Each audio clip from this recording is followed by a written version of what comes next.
Hello, my name is Emine İrem Esendemir, and I'm a first-year computer science student at Bilkent University. This is my Physics 101 project. The title of my project is The Atwood Machine and the Effect of Mass. And here is the equipment list I'm going to use in my experiment. I'm going to use a pulley system, a cord, a ruler to set the distance to 50 centimeters, a balance to measure the mass, stopwatch to measure the time, weights, and two hangers.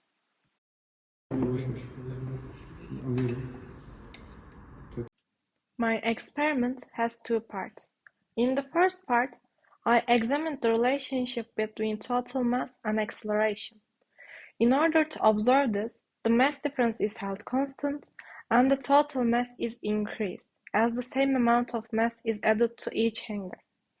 I repeated this process 5 times and I recorded the fall time for each trial. Here are some examples of the first part of my experiment.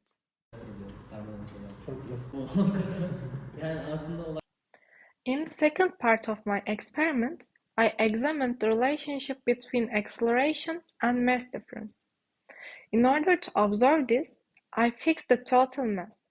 After that, I transferred certain amount of mass from one weight hanger to the other one. I repeated this process 5 times and I recorded the fall time for each trial. Here are some examples of the second part of my experiment.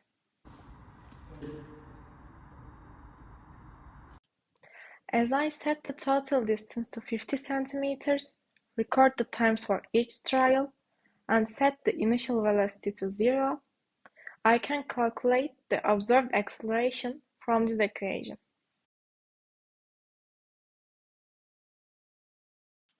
Also, the theoretical acceleration can be calculated from this equation, which is derived from the Newton's second law of motion, which states that the net force is equal to mass times acceleration.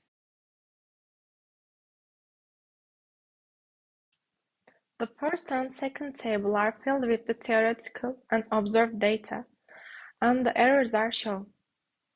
Using the data of the first and second table, these plots are produced. These errors can stem from the friction force and the stretching of the cord.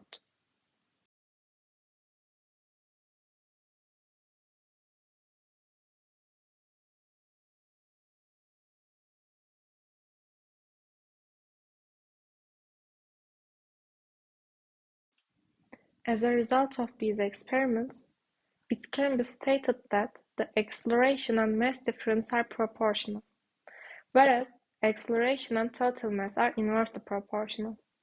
These conclusions can be confirmed by the tables and the plots. Thanks for watching.